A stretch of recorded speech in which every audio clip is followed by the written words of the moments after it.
everyone, I'm Katherine Bennett. I'm the Director of Social Media and Content with the Atlanta Outdoor Club. I'm so excited. We have the president of the club, Gary England, joining me today. Hi, Gary. Hey there. How are you? It's really good to see you. I am so impressed with you. You hike all the time and you just completed the Appalachian Trail. Congratulations. Why, thank you. What motivated you to do it in the first place? Years ago, I read A Walk in the Woods, which piqued the appetite, but I didn't think I would ever do it until the pandemic came along and the possibility for having the time allotment to be able to do it suddenly materialized. And even when I embarked on it, I didn't originally plan to hike the whole thing. I thought I'd go out for a few weeks, but really enjoyed it and just kept on going. And over a 5 year period of 5 hikes, I eventually got it done. But at the end of each hike, I really thought I wouldn't be going back to do the next section. I was just taking it one step at a time. How do you even prepare for a challenge like this? And was it hard to complete this?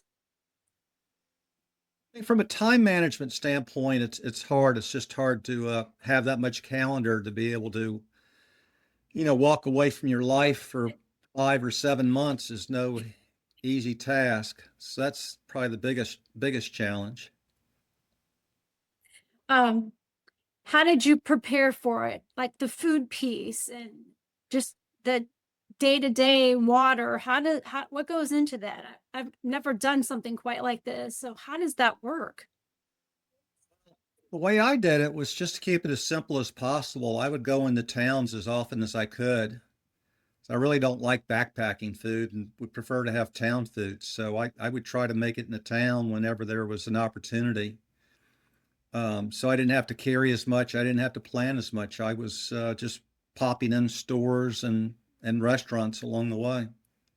So what's your favorite thing to eat, Gary, when you're In terms of, hiking something like that? oh, that's a good question. I guess it's still the trail mix that I've always had along the way. I really enjoy that more than most other things. There are plenty of things you enjoy, but then you get tired of it after you've been eating it for about a week. And that is one of the challenges with what I was doing. You tend to buy food product in packs of 6 or 12, and it really gets tiring to eat 6 or 12 over a week-long period. It's funny. I could eat the same thing every day for a month, but my husband, he likes variety. It sounds like you do too. You like to mix it up. What about drinking? What do you drink when you're out there? Is it just water, or do you put some kind of powder in your drinks? How do you do that? I mix sports drink powders with the water. I always try to do that, and it not only gives it flavor, but it gives me the essential electrolytes, which you really need because even though you leave in the spring, it can get very, very hot very quickly at times and not so great for backpacking. Are you carrying a lot of water, or are you getting water from the ground? Like, how are you replenishing it on a big trip like this? Usually from mountain springs, and if not that, from streams. So I've got a guide that tells me where the water sources are, and I just plan accordingly. But I try not to carry very much water because that's the heaviest thing you can carry. What about clothes? How much do you bring with you, especially when you did this particular adventure? I usually bring a change of clothes for when I'm in town, but I wear the same thing every day when I'm on the trail. But laundry is a key part of the town visits. I do clean the clothes every opportunity I get. Did you have a favorite town on all your stops? Oh, gee, a number of favorites here in the South. Hot Springs is probably the favorite one. It's got a lot of charm, small size, and very dependent and oriented towards the hikers. Well, I like going there to camp just for even a weekend. It's a great town. Yeah, it is. So who helped support you with this effort of hiking the entire Appalachian Trail? Was it someone in your family, friends? Where are you getting all the support?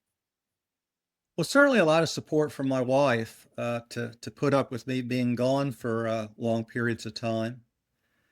Uh, but friends, family, the AOC community, um, the Facebook community in general was a big boost to me along the way. I was posting pictures regularly and I was getting responses to that from people. So I felt like the community was with me on the trail. And I think that probably made quite a big difference in keeping me positive and enjoying it. Absolutely.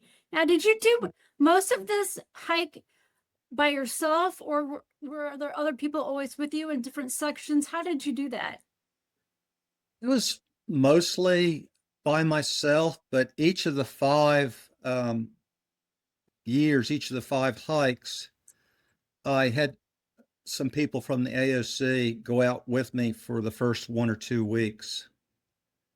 And that was a Yes. big help, especially later on. I didn't imagine I would ever go up into the northern half of the AT because it's a lot rockier and a lot more precarious to be hiking by yourself. So it was a real comfort to get started with a couple of people, and then you'd meet people along the way.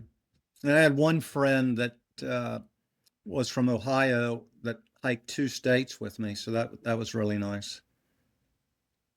Now, favorite section. What is your favorite section? You said further north is hardest. Does that make it more fun, or do you prefer a different piece of the trail? The challenge of the hard sections did make it fun. The 2 hardest states were certainly on my list of most fun, those being New Hampshire and Maine. And a third one, which I guess I would call my favorite, Virginia, wasn't as hard, but it just had a lot of great scenery hiking through mountain meadows, and a lot of the mountains had rock outcroppings and ledges, so just made for great views looking out on the Virginia countryside. Now, you grew up in Spotsylvania, Virginia, correct? Right. So had you hiked some of that in your younger years when you were growing up? Were you pretty familiar with that section, or was that new to you as you took on this adventure? When I was a toddler, I lived in DC, and my parents did take me out one time as a toddler, and we hiked a section of the AT outside of Harper's Ferry on the C&O Canal Trail, which is a perfectly flat, you know, bikes to trail or rail to trail kind of trail, perfectly suitable for a toddler, I guess. But I didn't know until recently when I embarked on this adventure that I had even done that when I was a toddler. My parents live in that area, and I love visiting and going to those places. It's absolutely stunning. But I have to say, Georgia has a lot of great places too. So we're also blessed here in Georgia. Yeah, there's some great views, some great mountaintop views in Georgia, and some great waterfalls and beautiful forest. Now, do you have a least favorite section, or is it all amazing? Is there a part where you're like, I need to get through this? I don't really like this section. Did you have those kind of thoughts, or what crosses your mind? Yeah, I guess I can say this because a lot of hikers will. But if you're from Pennsylvania, close your ears. Um, People do not like Pennsylvania because the rocks are particularly difficult in that they're embedded in the ground and they stick out at sharp angles, very angular rocks, and just you feel like you're walking one of those spiked beds in a torture chamber. That doesn't sound like a lot of fun. It wasn't. Ah, It was not. There's I beautiful just- parts of it too. There's some beautiful farm valleys in the western part of the Pennsylvania Trail, but the eastern part is just brutal. So, were there any moments when you thought you would just give up, or did you, once you got going, you knew this would be something you would complete? I went into it just taking it a step at a time. I thought I might go out for 3 weeks and then come home. but if I'd like it, I would continue on. And before I knew it, I made it all the way to Harper's Ferry 3 months later, and could have kept on going, but my wife said, "Come home. I've bought you plane tickets." So that She kind was of ending, missing you. yeah. So that kind of ending happened just about each year. I ended the year being very satisfied and thinking I probably would never get back again, especially the further I got from Atlanta. But the itch just grew as time passed in between hiking seasons, and the encouragement of having various AOC members go out with me really put it over the top in terms of me continuing forward. Some of the pictures at the very end when you were in Maine with the friends that you made in the Atlanta Outdoor Club, I thought that was very inspiring and very encouraging to see them there with you at the end. How was that for you? It was a lot of fun. It seemed a bit like a team building experience for the group because we were helping each other up boulders and giving each other a lot of support.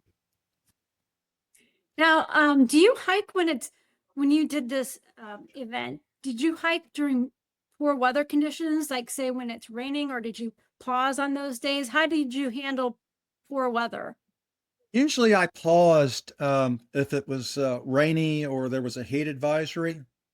I didn't plan for any rest days. I just assumed I would take the rest days when the weather wasn't attractive. So that's how it worked. Okay.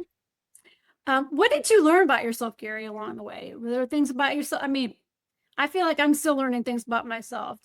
What did you learn doing this? Well, I learned that I had a lot more durability than I imagined that I had. 'Cause a lot of people have their hikes in because of injuries, and I've been very fortunate to not get hurt too badly along the way, be able to keep moving. What injury And did you sustain? Did you sprain an ankle or what happened? yeah, I hurt an ankle and a shin in Pennsylvania. Okay. I hurt two knees in Maine. So Mm. those were the more memorable ones. I hurt an ankle in Georgia as well. The Blue Mountain rocks got me. Oh, that's no fun. Mm.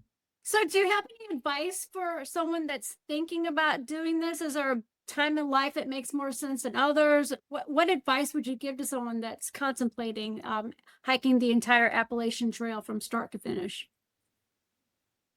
I think time of life is a big factor. The people you see out there attempting it are either recent retirees or they're people taking a gap year from school. And I could Sure. tell you, as a retiree, without having to worry what you're going to do when you get back home, you don't have to look for a job, and you're better resourced financially at the retirement stage than you are when you're in your 20s. Folks in their 20s really struggle. They've got a lot of time pressure and because of the budget pressure. Yeah. Quite as much fun for them as it is for the older folks. Sure. I can appreciate that too. That's Gary, you're making retirement look really great.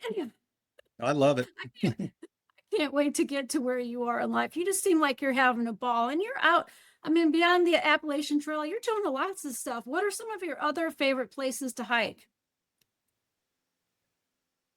Gee, you know, the Cumberland Trail is a blast. I love the gorge scenery there. Um, Places like Fiery Gizzard are just wonderful rock gardens to catch when you're in the rainfall season. And just day to day, I just really enjoy the Chattahoochee. I just love the scenery of the river together with some gnarly sections of trail as well. I feel blessed. I live in Sandy Springs and I'm minutes away from a lot of the different trails. And that wasn't really part of the plan. It just was a happy coincidence. And I've really fallen in love with them. Do you have a Chattahoochee Trail that's your absolute favorite? My favorite is East Palisades, as long as it's not on the weekend or a holiday. I just went over there yesterday, Labor Day, and you couldn't find a parking spot. So you have to avoid the, the weekends if you're doing East Palisades, but it's wonderful. So since I do work, I have to go early. That's been my secret. Get there really early on a Saturday or Sunday, but you're right, it fills up fast if you don't get there before everyone else. Um, Hey, Gary, I wanted to thank you so much for taking the time to talk to our audience about the Appalachian Trail. Super proud of you. I know so many people are. I find it very inspirational. Thank you. I'm glad I can give people a boost. Thank you so much. And hope to see you again on another conversation. Take care. Sounds good. You too. Take care.